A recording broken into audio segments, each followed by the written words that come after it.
உலகெங்கும் நிறைந்திருக்கும் தமிழ் நேயர்கள் அனைவருக்கும் எமது மனமார்ந்த வணக்கம். நான் உங்கள் ஜோதிடர் அந்தியூர் சுதாகர், பாரம்பரிய முறை ஜோதிட ஆராய்ச்சியாளர். இன்று நாம் காணக்கூடிய தலைப்பு, துலாம் ராசி அன்பர்களுக்கு தனது ராசியினுடைய அதிபதி தனது ராசியிலேயே சுக்கிர பகவான் ஆட்சி பெற்று அவர் பார்வை உங்களுடைய 7ஆம் வீட்டில் விழக்கூடிய இந்த அமைப்பு உங்களுக்கு மாளவிகா யோகம். சுக்கிர பகவானது பெயர்ச்சி. அப்போது இந்த யோகம் ஒரு கிரகம் கேந்திரத்தில் உட்கார்ந்தாலே யோகம்தான். அதுலேயும் அவர் ஆட்சி பெற்று உட்கார்ந்தால் அது உங்களுடைய ராசியினுடைய அதிபதியாக இருந்தால் எவ்வளோ பெரிய அமைப்பு. இருக்கிற ராசியிலேயே 4 ராசிகளுக்கு மட்டுமே இந்த மாளவிகா யோகம் அமையும். அந்த அமைப்பு குறிப்பாக துலாம் ராசி அன்பர்களுக்கு தான் உகந்ததாக இருக்கும். உங்களுக்கு நிகர் யாருக்குமே இல்லைன்ற அளவுக்கு இந்த கால அமைவுகள் செப்டம்பர் மாதம் 18ஆம் தேதியிலிருந்து அக்டோபர் மாதம் 12ஆம் தேதி வரைக்குமே இந்த நிலை 24 நாட்கள் இருக்கும். இந்த காலகட்டங்களில் உங்களுக்கு கிடைக்கக்கூடிய அற்புத மேன்மைகள் என்ன அப்படின்றத இந்த காணொலியில் தெளிவாக விவரமாக நம்ம பார்க்கலாம். நம்ம சேனலை சப்ஸ்கிரைப் பண்ணாதவங்க பண்ணிக்கோங்க, பெல் பட்டனை கிளிக் பண்ணி ஆல் ஆப்ஷனை கொடுத்துக்குங்க. அப்போ தான் அடுத்தடுத்து காணொலிகள் உங்களை உடனடியாக வந்து அடையும். ஆக துலாம் ராசி அன்பர்கள், சரராசி, உங்களுடைய ராசியினுடைய அதிபதி சுக்கிரன். உங்களுடைய முயற்சிகளில், உங்களுடைய வேலைகளில் நீங்கள் ஒரு முடிவு எடுத்தால் முடிக்காமல் தூங்க மாட்டீங்க. அவ்வளோ தன்னம்பிக்கையோடு இறங்கி செயல்படுவீங்க. எதுலேயும் சிறந்த ஆற்றலோடையும் தான் மட்டுமே நிம்மதியாக இருந்தால் போதாது, தன்னை சுற்றி இருக்கிறவங்களையும் சந்தோஷமான ஒரு நிலைக்கு கொண்டு போகணுன்ற அளவுக்கு உங்களுடைய முயற்சிகள் எடுப்பீங்க. ஏன்னா நீங்கள் ஒரு இடத்துல இருக்கிறீங்கனாலே அந்த இடம் கலகலப்பாக இருக்கும். அவ்வளோ மேன்மைகளுடன் உங்களுடைய செயல்கள் ஒவ்வொன்றும் இருக்கும். இதில் தெய்வ அனுகூலம், தெய்வ பக்தியும், செய்யக்கூடிய வேலையில் பயபக்தியும் எப்போவுமே உங்களுக்கு இருக்கும். தரக்கூடிய சம்பளத்துக்காக மட்டுமே வேலை செய்ய மாட்டீங்க. அதையும் தாண்டி உங்களுடைய நியாய தர்மத்துக்கு கட்டுப்பட்டு எல்லா வேலைகளையும் செய்து முடிக்கக்கூடிய ஆற்றல் துலாம் ராசி அன்பர்களுக்கு மட்டுமே உண்டு. இன்னைக்கு வரைக்குமே உங்களால் வாழ்ந்தவங்க இருப்பாங்க, கெட்டவங்க யாரையும் கை காட்ட முடியாது. ஆனால் என்ன ஒரு விஷயம்னா, வாழ்க்கையில் மற்றவங்களுக்காகவே வாழ்ந்தீங்க, ரிஸ்க் எடுத்தீங்க, கஷ்டப்பட்டீங்க. நீங்கள் உழைச்சி நல்ல கை நிறைய சம்பாதிக்கிற நேரத்தில் மற்றவங்களுக்கு உதவுனீங்க. இவங்களோட பிறந்தவங்களிலிருந்து பழகின தர்மத்துக்காக, நட்பு ரீதியில் பழக்க வழக்கத்திற்காக, சொந்த பந்தம் சார்ந்தவங்களுக்காக, அவங்க கஷ்டப்பட்ட நேரத்தில் மற்றவங்க அவங்களுக்கு ரொம்ப நெருங்கியவங்களை கூட அவங்கள விட்டு விலகி போன நேரத்தில் நீங்கள் கை கொடுத்து மேலே தூக்கி விட்டு அவங்களுக்கு உதவி செய்தீங்க. இன்றைக்கி நீங்கள் சிரமங்களில் இருக்கும் பொழுது அவங்க யாருமே உங்களுக்கு உதவி செய்யக்கூடிய நிலைகள் இந்த இடத்துல இல்லை, விட்டு விலகி நிற்கக்கூடிய ஒரு சூழல். ஆக இந்த நிலை எல்லாத்தையும் பார்க்கும் பொழுது நல்லதுக்கு காலமில்லையான்ற அளவுக்கு சில மன உளைச்சல் உங்களுக்குள்ளே இருந்தும் உங்கள் வாழ்க்கையில் மீண்டும் ரீஎன்ட்ரி கொடுத்து நாம் ஒரு நல்ல இலக்கை நோக்கி பயணம் பண்ணணும்னு நினைக்கிறீங்க. ஆனால் ஒருபுறம் தொழில் ரீதியில் சரிவுகளை சந்திச்சிட்டிங்க. கடந்த இந்த 5 வருஷத்தில் நீங்கள் பட்டப்பாடு கொஞ்சமல்ல நஞ்சமல்லன்னு சொல்லலாம். அதுலேயும் இந்த 3 வருஷத்தில் நீங்கள் உங்களை மாதிரி இருந்தவங்களும் இல்லை, இப்போ உங்களை மாதிரி இருக்கிறவங்களும் இல்லை. அவ்வளோ மேன்மையை இருந்த நீங்கள் இன்றைக்கி தேவையில்லாத ரிஸ்க்கு, கஷ்டப்பட்டு பணம் எங்கெங்கே வாங்கக்கூடாத வாங்கி தொழில் அடுத்து கொண்டு போகணும், நம்ம வாங்கின இடத்துல கொடுத்த இடத்துல நாணயம் நம்பிக்கையோடு நடந்துக்கணுன்றதுக்காக வாங்கக்கூடாத இடத்துல வாங்கக்கூடாத இன்ட்ரெஸ்ட்டுகள்லாம் வாங்கி எல்லாத்தையும் செய்தீங்க. இன்றைக்கி பணம் கடனுக்கு வாங்கி வட்டி கட்டக்கூடிய நிலைமைகள் உருவாகி வாங்காத கடனுக்கு வட்டியை கட்டக்கூடிய நிலைமைகள் உண்டாயிடுச்சு. சாதாரண 50,000 1 லட்ச ரூபாயில் ஆரம்பித்த விஷயம் இன்றைக்கி பல லட்சங்களில் போய் நிற்கக்கூடிய ஒரு சூழல். இந்த பிரச்சனைகளை ட்ராப் பண்ணணும், நாம் மீண்டும் ரீஎன்ட்ரி கொடுத்து நல்ல இலக்குக்கு போகணும்னு ஒவ்வொரு முறையும் முயற்சி பண்ணுறீங்க. பிரச்சனைகள் இங்கே அதிகரிக்கிறதே தவிர எங்கேயுமே குறையலை. ஒரு புறம் தொழில் ரீதியில் பாதிப்பு, மறுபுறம் வரவு செலவு கொடுக்கல் வாங்கல் ரீதியில் பாதிப்பு, இன்னொரு புறம் உங்களுக்கு உங்களுடைய வாழ்க்கையில் செய்த வேலையில் இன்றைக்கி தேவையில்லாத இடைஞ்சல்களும், செய்யாத தவறுகளுக்கு, மற்றவங்க செய்த தவறுகளுக்கு நீங்கள் பாதிக்கப்படக்கூடிய ஒரு நிலை. இது எல்லாத்தையும் கடந்து வந்துக்கிட்டு இருக்கிறீங்க. இந்த எல்லா பிரச்சனைகளில் விழுந்த அடி ஃபஸ்ட் குடும்ப ரீதியில், குடும்பத்தில் இருந்த மிஸ் அண்டர்ஸ்டாண்டிங், அவங்களுடைய தேவைகளை பூர்த்தி செய்ய முடியல. நீங்கள் என்ன தான் பர்ஃபெக்டாக மேனேஜ்மெண்ட் பண்ணாலும் யாருக்கும் எதையும் சொல்லி புரிய வைக்க முடியலைன்ற ஒரு வேதனை.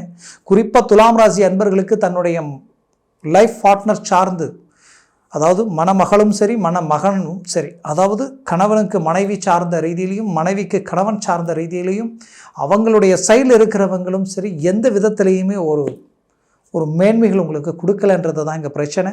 யாருமே ஒத்துழைப்பு கொடுக்கல, எல்லாருமே உங்களை நெகட்டிவான ஒரு பார்வையில் பார்க்கக்கூடிய ஒரு சூழல். இதனால் குடும்பமே டைவர்ஸ் ஆகி நிற்கக்கூடிய ஒரு நிலைமைகள் எல்லாம் கடந்து வரக்கூடிய ஒரு சூழல். அப்போது இந்த நிலை மாறுமா, இதிலிருந்து ஒரு மாற்றங்கள் கிடைக்குமான்ற ஒரு எதிர்பார்ப்பு உங்களுக்குள்ளே இருக்குது. கவலை வேண்டாம். உங்களுடைய ராசியில் இருக்கிற சுக்கிரன் 7ஆம் வீட்டை கணவனுக்கு மனைவி ஸ்தானமும் மனைவிக்கு கணவன் ஸ்தானத்தையும் பார்க்கும் பொழுது அந்த இடத்துல அழகாக பிரச்சனை சால்வ் ஆகக்கூடிய ஒரு நேரம். 100% குடும்பத்தில் இருக்கக்கூடிய பிரச்சனைகள் அழகாக ரிலீஃப் ஆகக்கூடிய ஒரு காலம் இது. உங்களுடைய வாழ்க்கையில் நீங்கள் பட்ட அவமானங்களுக்கு மீண்டும் பதிலடி கொடுத்து ஒரு ரீஎன்ட்ரி கொடுக்க போகிறீங்க.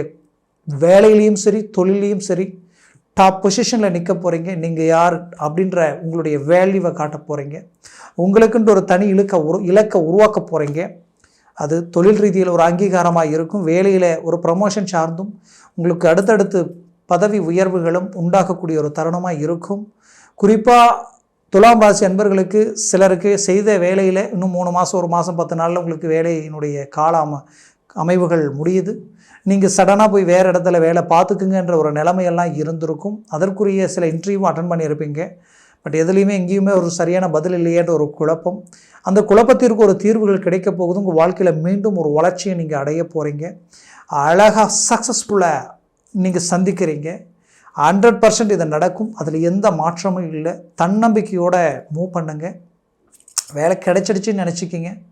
வேலை இல்லைன்னாலும் இது வரைக்கும் இல்லாமல் கஷ்டப்பட்டிருந்தாலும் இப்போ கிடைக்க போகுது. அதில் எந்த மாற்றமும் இல்லை. ஏன்னா சுக்கிரன் உங்களுக்கு மாளவிகா யோகத்தில் இருக்கார். இதில் உங்களுக்கு சிந்திச்சு பாருங்கள். குடும்பஸ்தானத்தை குரு பார்க்குறாரு. குடும்பத்தில் இருக்கிற பிரச்சனையும் நீங்க போகுது. தனம் கொடுக்கல் வாங்கல் பிரச்சனைகளும் தீரப்போகுது.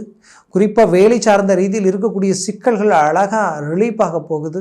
இதை விட வேறு என்ன வேணும்? இதில் உங்களுடைய ராசிக்கு 12ஆம் வீட்டில் குரு பார்வை விழுது.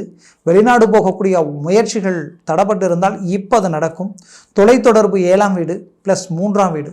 3ஆம் வீட்டில் உங்களுக்கு 3ஆம் வீடு வந்து பார்த்திங்கன்னா தனுசு ராசியாக உங்களுக்கு அமையுது. அந்த 3ஆம் வீட்டிற்கு அதிபதி கெட்டவன் மீண்டும் கெடும் பொழுது கெட்டிடும் ராஜயோக அமைப்பு. அப்போது கண்டிப்பாக உங்களுக்கு வெளிநாடு சார்ந்த மேன்மைகள் ஆல்ரெடி வெளிநாட்டில் இருக்கிறீங்கன்னா ரொம்ப சிரமங்களை சந்திச்சிருப்பீங்க. நல்லா போயிட்டு இருந்திருக்கும். கொஞ்ச காலமாக எல்லாமே நம்பிக்கை துரோகங்கள், தேவையில்லாத வீண் பழிகள், வாங்காத கடனுக்கு வட்டியை கட்டக்கூடிய நிலை, மற்றவங்களுக்கு வாங்கி கொடுத்தோ மற்றவங்களுக்கு கையெழுத்து போட்டோ ஏதோ ஒரு விதத்தில் பிளாக் ஆகி நிற்கக்கூடிய ஒரு சூழல். குடும்ப ரீதியில் மிஸ் அண்டர்ஸ்டாண்டிங். இதனால் உங்கள் விரல் உங்கள் கண்ணை குத்தன மாதிரியான ஒரு பல்வேறு விதமான மன அழுத்தங்களுக்கு ஆளாகி இருப்பீங்க. அந்த அழுத்தங்களிலிருந்து மீண்டு வெளியில் வரக்கூடிய ஒரு காரணமாக இது இருக்கும். மீண்டும் ஒரு நல்ல இலக்கை அடைய போகிறீங்க. குறிப்பாக துலாம் ராசி அன்பர்களுக்கு திருமண வாய்ப்புகளில் சில தடைகளை சந்திச்சிருப்பீங்க.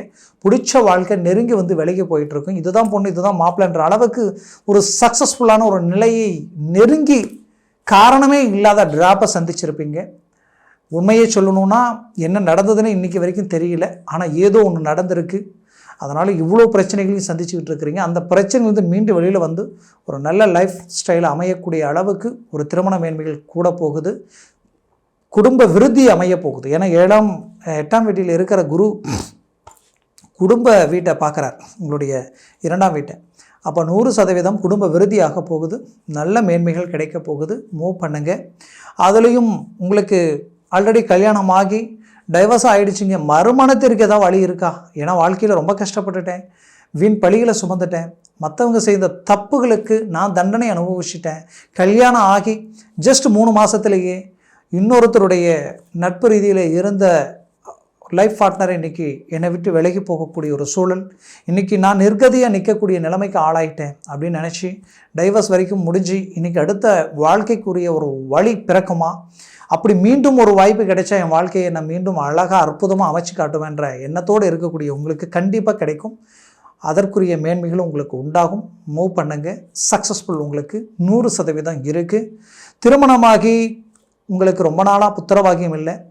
என்னென்ன ஸ்தலங்களுக்கு போக சொன்னாங்களோ போனோம், எந்தெந்த தெய்வங்களை வழிபட சொன்னாங்களோ வழிபட்டோம், அப்பவும் எனக்கு வழி பிறக்கலை, ஏன் இப்படி இருக்குன்னு தெரியலன்ற குழப்பத்தில் இருக்கிறீங்கன்னா அதை பற்றி கவலையே வேண்டாம். இப்போது வரக்கூடிய தருணங்கள் எல்லாமே உங்களுக்கு ரொம்ப பர்ஃபெக்டாக இருக்குது. மூவ் பண்ணினால் ஒரு நல்ல இலக்கையும் நல்ல சக்ஸஸ்ஃபுல்லான அமைப்பையும் உண்டாக்க போகிறீங்க. உங்களுக்கு புத்திரபாகியம் கிடைக்க போகுது. மேற்கொண்டு குடும்ப ரீதியில் தான் பெற்ற பிள்ளைகளினுடைய மிஸ் அண்டர்ஸ்டாண்டிங்கும் அவங்களுடைய முடிவுகள் தன்னையும் மீறி சில முடிவுகள் எடுத்து அதனால் குடும்பத்தில் ஒரு அண்டர்ஸ்டாண்டிங் இல்லாத ஒரு சூழல்கள் இருக்கக்கூடிய உங்களுக்கு கண்டிப்பாக அதிலிருந்து மீண்டும் ஒரு நல்ல ரிட்டர்ன் ஒரு நல்ல அந்த பிரச்சனையை விட்டு வெளியில் வந்து உங்களுக்கு மீண்டும் ஒரு நல்ல அமைப்பு கொடுக்கக்கூடிய அளவுக்கு உங்கள் பிள்ளைகள் ஒத்துழைப்பு தரக்கூடிய நேரமாக இது இருக்கும். அவர்களுக்கு திருமண வாய்ப்புகளையும் அமைப்பீங்க. அதே நேரத்தில் தொழில் வேலை சார்ந்த ரீதியில் ஒரு நல்ல இலக்கு அவங்களுக்கு உருவாகும். ஏற்கனவே பிள்ளைகளை நம்பி ஒரு நல்ல தொழில் சார்ந்த அமைப்பு உண்டாக்கி அவங்க நம்பி ஒரு தொழிலை கொடுத்து அது தேவையில்லாத நஷ்டங்களுக்கு ஆளாகக்கூடிய ஒரு சூழல் உருவாயிடுச்சிங்கன்ற வருத்தத்தில் இருந்தீங்கன்னா கண்டிப்பாக அந்த வருத்தத்திலிருந்து மீண்டு வெளியில் வரக்கூடிய ஒரு நேரமாகவும் காலமாகவும் இந்த தருணம் உங்களுக்கு அமையும். மூவ் பண்ணுங்கள், ஒரு நல்ல சக்ஸஸ்ஃபுல்லாக இருக்கும். மேற்கொண்டு உடல் ரீதியில் இருக்கக்கூடிய பிரச்சனைகளும் உபாதைகளும் நீங்கக்கூடிய ஒரு காலம். ஏன்னா துலாம் ராசி அன்பர்களுக்கு சிலருக்கு கேஸ்ட்ரிக், அதாவது உங்களுக்கு இதயம் சம்மந்தப்பட்ட சிலருக்கு அந்த நரம்பு சம்மந்தப்பட்ட பாதிப்பு, அடப்பு, இதனால் நரம்பு கழுத்து நரம்பில் இருந்து உங்களுடைய ஷோல்டர் பெயின்லேருந்து பேக் பெயின் வரைக்குமே சிலருக்கு இருக்கும். அந்த பிரச்சனைகள் எல்லாமே இத்தனை நாளாக எவ்வளோ ட்ரீட்மெண்ட் எடுத்தும் நல்லா ஆகலைன்னு நினச்சிங்கன்னா இதற்கு மேல் வரக்கூடிய இந்த தருணத்தில் அதற்குரிய வழி உங்களுக்கு பிறக்கும். அதில் ஒரு நல்ல மாற்றங்கள் உங்களுக்கு கிடைக்க போகுது. குடும்பத்தில் சுபகாரியங்கள் நடக்கும். வீடு கட்டக்கூடிய வாய்ப்புகளும் வீடு வாங்கக்கூடிய வாய்ப்புகளும் அமையும். ஏற்கனவே வாங்கின பூமி சம்மந்தப்பட்ட விஷயங்கள் விற்க முடியலன்னு நினச்சிங்கன்னா அதை சார்ந்த வாய்ப்புகளும் உங்களுக்கு ஒரு நல்ல கிளாரிட்டியை கொடுக்கும். அதே போல் துலாம் ராசி அன்பர்களுக்கு பல பேர் வாழ்க்கையில் சில துரோகங்கள் வாழ்க்கை ரீதியில் சந்திச்சிருக்கிறீங்க. அதை ஏதாவது ஒரு விதத்தில் சரி பண்ணி வாழ்க்கையை அடுத்த கட்டத்துக்கு கொண்டு போகணும்னு நினைக்கிறீங்க. அதனால் சில சிக்கல்களும் சில பிரச்சனைகளும் சூழ்ந்து மன அழுத்தத்தில் இருக்கக்கூடிய உங்களுக்கு ஒரு நல்ல ரிசல்ட், ஒரு ரிலீஃப் உங்களுக்கு கிடைக்கும். கவலைகள் வேண்டாம். உங்களுடைய வாழ்க்கையில் இந்த நேரம் உங்களுக்கு கிடைச்ச ஒரு வரம், ஒரு பாக்கியமாக எண்ணி மூவ் பண்ணுங்கள். நல்ல ஒரு சக்ஸஸ்ஃபுல் அடைவீங்க. சினி ஃபீல்டில் இருக்கிறவங்களுக்கு நல்ல சேஞ்சஸ் கிடைக்கும், நல்ல ஒரு இம்ப்ரூவ்மெண்ட் கிடைக்கும். அதே நேரத்தில் நீங்கள் அரசியல் துறையில் இருக்கிறீங்கன்னா உங்களுக்கு இது ஒரு நல்ல உங்களுக்கு ஒரு அறுவடை காலமாக நினச்சிக்கிங்க. அவ்வளோ நல்லாயிருக்கும். மூவ் பண்ணுங்கள். ஸ்ட்ராங்கான ரீதியில் உங்களுடைய முயற்சிகள் எல்லாம் எடுங்க. ஒரு நல்ல சக்ஸஸ்ஃபுல்லாக அடைவீங்க. மேற்கொண்டு நான் சொன்ன பலன்கள் எல்லாமே கோச்சார ரீதியில் சொல்லியிருக்கிறேன். ஜனன ஜாதகத்தில் திசா புத்திகளும் சர்வாஷ்ட வர்க்கத்தில் இந்த பரல்கள் எத்தனை பெற்றிருக்குன்றது பொறுத்து தான். இப்போது சாதாரணமாக ஒருத்தருக்கு துலாம் ராசி அன்பருக்கு குரு திசை நடக்குதுன்னா அதில் திடீர்னு சனி புத்தி வந்துருச்சுன்னா அது உங்களுடைய வாழ்க்கையில் தேவையில்லாத அசிங்கமும் பிரச்சனையும் குழப்பமும் மற்றவங்க செய்த தப்புக்கு நீங்கள் தண்டனை அனுபவித்து வழி வேதனைகளோட தேவையில்லாத ஒரு தண்டனை அனுபவிச்சு எப்படி இருக்குமோ அந்த நிலைக்கு ஆளாயிடுவீங்க. உங்களுக்கு எதில் பேச தகுதி இல்லாதவங்க கூட உங்களை கண்டு விமர்சனம் பண்ணக்கூடிய நிலைகளை உண்டாக்கிடும். இப்படி சில திசைகள் சில புத்திகள் இருக்குது. அந்த மாதிரி நமக்கு எதுவும் இருந்துடக்கூடாது. கண்டிப்பாக இருக்காது. நல்லது தான் நடக்கும், நல்லா தான் இருக்கும்.